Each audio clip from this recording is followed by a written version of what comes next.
뮤지컬의 고전 가운데 지붕 위에 바이올린이란 작품이 있습니다. 내용을 보면 유대인 아버지가 하늘을 보면서 하나님과 대화하는 장면이 자주 등장합니다. 하나님과 대화하는 것이 마치 하루의 일과처럼 자연스럽게 느껴진다는 거예요. 이 모습을 멀리서 보면 주인공이 하늘을 보면서 일방적으로 독백하는 것처럼 보이지만 말의 내용을 유심히 들어보면 주인공은 하나님과 소통하면서 대화하고 있음을 알 수 있습니다. 저는 어릴 때 이 장면이 참 신기했습니다. 그러나 지금은 오늘날 우리가 배워야 하는 신앙이라고 생각합니다. 주인공은 함께 하시는 하나님, 하나님의 영향 아래서 살아가고 있는 것입니다. 하나님의 질서 안에서 삶의 일상을 살아가고 있는 거예요. 믿음으로 산다는 것은 삶에서 어떤 어려움을 겪더라도 인간이 만든 질서가 아니라 하나님의 질서를 믿고 하나님의 질서 안에서 삶을 정돈하며 살아가는 것을 의미합니다. 야고보서 1장 2절을 보면 여러 가지 시험을 당하거든 온전히 기쁘게 여기라 말하고 있습니다. 이 말씀에는 중요한 의미가 있습니다. 사람의 시험은 당연하다는 의미가 이 말씀 안에 있고요. 시험이 찾아오는 것이 당연한 것이니까 놀라지 말고 기쁘게 여기라고 말하고 있습니다. 왜 인생의 고난을 기쁘게 여기라고 하는 것일까요? 야고보서 1장 5절에서 말하고 있습니다. 너희 중에 누구든지 지혜가 부족하거든 모든 사람에게 후히 주시고 꾸짖지 아니하시는 하나님께 구하라. 그리하면 주시리라. 당연하게 다가오는 고난과 이 시련을 기쁘게 여길 수 있는 이유는 단 한 가지뿐입니다. 사람은 고난과 시련을 통해서 하나님이 자신과 함께 하신다는 것을 확인할 수 있기 때문입니다. 고난과 시련이 사람을 더욱 절망하게 만드는 이유가 있습니다. 아무도 나의 깊은 사정을 모른다는 마음 때문입니다. 그런 절망의 감정이 드는 순간이 되면 우리는 하나님을 간절히 구하게 되고요.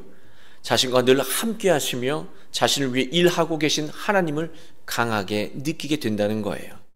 사람은 고난을 겪어야 삶의 구원이 하나님의 질서 안에 있음을 깨닫게 됩니다. 하나님의 질서에서 벗어나며 삶을 정리하고 다시 하나님의 질서 안으로 들어가게 되는 거예요. 그래서 야고보는 고난을 겪을 때 기쁘게 여기라고 말했던 것입니다. 하나님에게 구할 수 있는 자격은요, 아무에게나 있지 않습니다. 하나님의 질서를 확고히 믿고 하나님의 질서 안에서 하나님의 영향을 느끼며 살아가는 사람에게 주어집니다.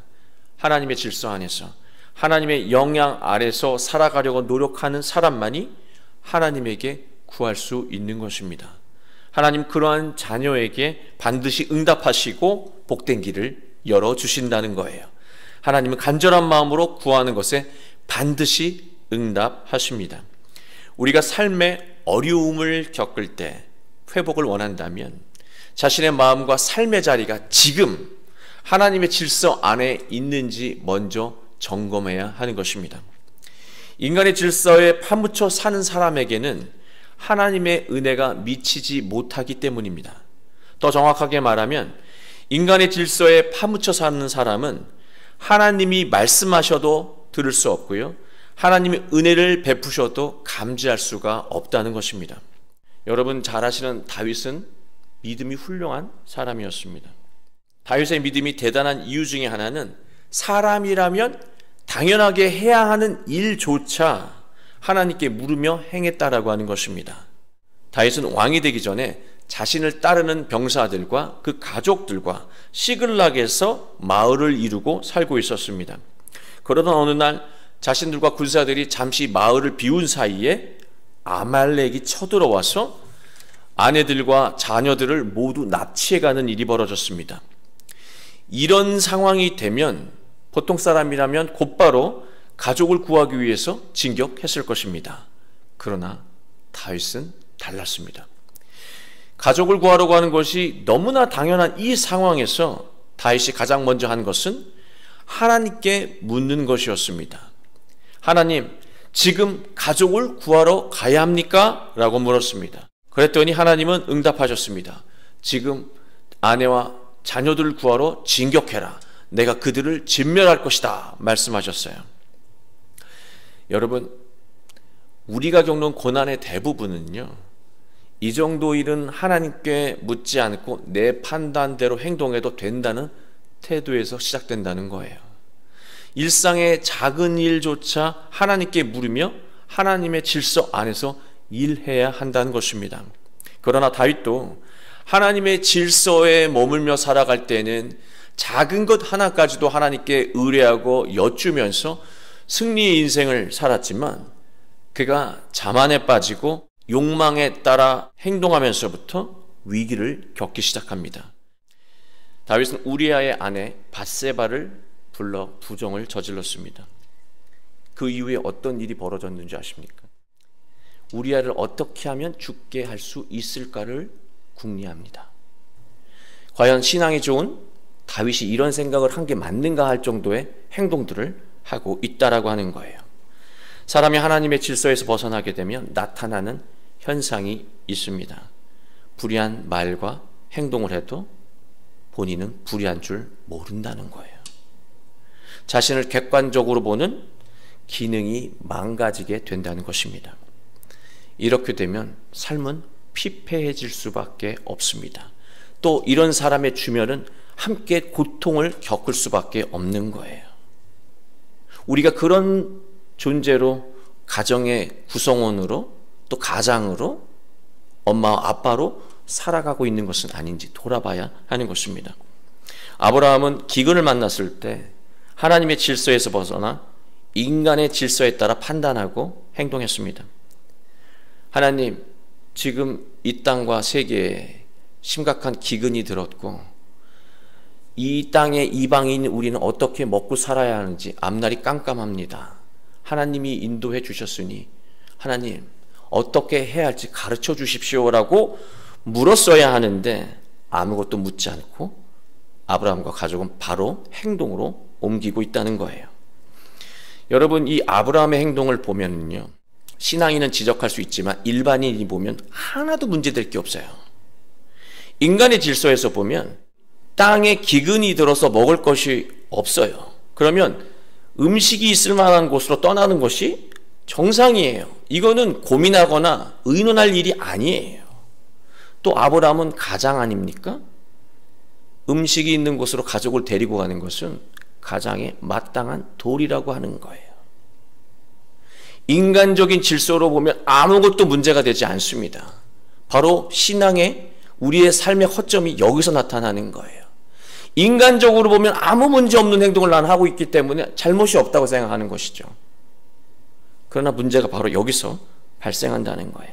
조급해하면서 인간의 질서로 다시 돌아가는 이유는요, 두려움에 강한 영향을 받기 때문입니다.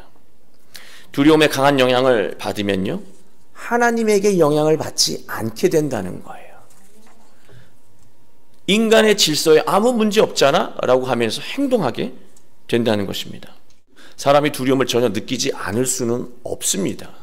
아무리 신앙이 깊은 사람도 때때로 스며드는 그 두려움을 느낄 수 있어요.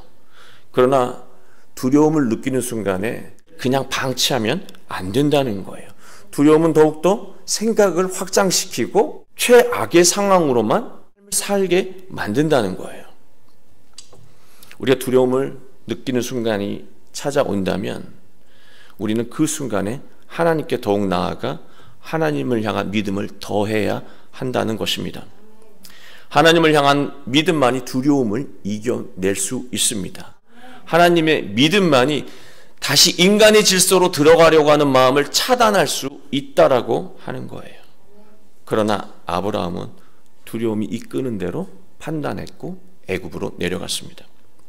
13절을 보시면 원하건대 그대는 나의 누이라 하라. 그러면 내가 그대로 말미암아 안전하고 내 목숨이 그대로 말미암아 보존되리라 하니라. 이 안전하다라고 하는 야타브라고 하는 동사는요, 잘되다, 성공하다라는 의미를 가지고 있습니다. 당신이 나의 아내가 아니라 누이라고 거짓말을 하면 성공할 수 있어, 그렇게 말하고 있는 거예요. 아브라함은 거짓말을 하며 살게 되면 목숨도 구할 수 있지만 이 불의한 세상에서 성공하며 살 수 있다고 아내를 부추기고 있는 것입니다. 아브라함은 아름다운 사례를 이용하려는 마음을 갖고 있는 거예요. 애굽 사람들은 사례의 아름다움을 보고 반했습니다. 바로의 고관들은요, 왕에게 잘 보이기 위해서 이 사례를 왕 앞으로 데려갔습니다. 16절을 보면 아브라함은 바로에게 아내 사례를 넘기고요, 받는 것이 있는데 무엇을 받았냐면 양과 소와 노비와 또 암수 나귀와 낙타를 얻었다, 그렇게 기록하고 있습니다. 성경이 많은 재물을 받았다라고 해도 될 건데 왜 이렇게 세세하게 목록을 나열하고 있을까? 왜 나열하고 있을까요, 여러분? 아브라함이 사례를 넘겨주면서 바로에게 저는요, 양이 필요하고요, 소가 필요하고요, 또 많은 노비가 필요하고요, 나귀와 낙타가 필요합니다. 목록을 말하고 있는 거예요. 부끄러운 일인데도 부끄러운 줄 모르고 당당하게 지금 요구하고 있는 거예요. 아브라함은 두려움이 이끄는 대로 살아가는 사람의 전형을 보여주고 있습니다. 두려움은 눈앞에 이익에 빠져 살게 만든다는 거예요. 그래서 자신이 지켜야 하는 삶의 소중한 가치를 가볍게 여기게 만든다는 거예요. 그게 바로 두려움의 심각성이라고 하는 것입니다. 두려움은 사람의 이기심을 극대화하고 주변 사람을 고통의 수렁에 빠뜨린다는 것입니다. 하나님의 질서에서 벗어나 두려움에 지배당하는 삶을 살게 되면 인간의 질서에 자연스럽게 파묻히게 되고요, 결국 불행한 인생을 살게 된다는 것입니다. 그러나 하나님은 아브라함의 이 한심한 꼴을 가만히 지켜볼 뿐이 아니시죠. 17절, 여호와께서 아브라함의 아내 사라의 일로 바로와 그 집에 큰 재앙을 내리신지라. 하나님은 세상이 인간의 질서, 인간의 욕망에 따라 운영되는 것이 아니라 바로 하나님의 질서 안에서 움직인다는 것을 직접 보여주신 것입니다. 18절 19절을 보면 바로는 아브라함을 불러서 왜 이런 거짓 행동을 했냐고 꾸짖습니다. 아브라함은 바로 앞에서 수치를 당하고 있는 것입니다. 사람이 위기를 만났을 때 두렵다고 하나님의 질서에서 벗어나 살게 되면 사람은 결국 부끄러운 인생을 선택하며 살 수밖에 없다는 것입니다. 하나님은 자기가 사랑하는 자녀들이 불의에 빠져 살아가는 것을 결코 내버려 두지 않으십니다. 하나님은 사랑하는 자녀가 수치를 당하더라도 불의한 삶을 멈추게 만드신다는 거예요. 우리는 수치를 당하지 않으면 가던 길을 멈추지 않는다는 것입니다. 만약 우리의 가정과 우리의 일터와 그리고 우리의 자녀에게 또 배우자에게 부끄러운 일이 일어나 속상한 상황이 있다면 오히려 이것은 야고보가 말한 것처럼 하나님이 지금 그 인생 속에서 나타나신 거예요. 그리고 새로운 인생으로 바꾸시기 위해서 직접 일하고 계신 것을 의미하는 것입니다. 오히려 감사해야 할 일이라고 하는 것입니다. 아브라함은 애굽의 삶의 이 막힘을 경험하고 이제 결단했습니다. 그 결단의 행동이 3절 4절에서 나옵니다. 그가 네게부에서부터 길을 떠나 베델에 이르며 베델과 아이 사이 곧 전에 장막을 쳤던 곳에 이르니 4절 그가 처음으로 제단을 쌓은 곳이라 그가 거기서 여호와의 이름을 불렀더라. 아브라함은 초심으로 돌아간 것입니다. 아브라함은 하나님의 질서 안으로 다시 들어간 거예요. 사랑하는 교회 여러분, 사람이 살면서 고난을 겪는 것은 너무나 당연한 일입니다. 그러나 우리가 항상 함께 하시는 하나님을 믿고 말씀을 따라 살아갈 수 있다면, 인간의 질서가 아니라 늘 하나님의 질서 안에서 머물며 하나님의 말씀에 순종할 수 있다면 우리는 아브라함이 받은 복을 오늘 우리가 그대로 받을 수 있게 될 것입니다. 우리 모두 예수님처럼 어떤 절망스러운 상황에 있더라도 늘 하나님의 질서 안에 머물며 하나님의 말씀에 순종하고 따라가며 놀라운 능력을 이루시는 복된 인생을 살아가게 되시길 주 예수 그리스도의 이름으로 축원합니다.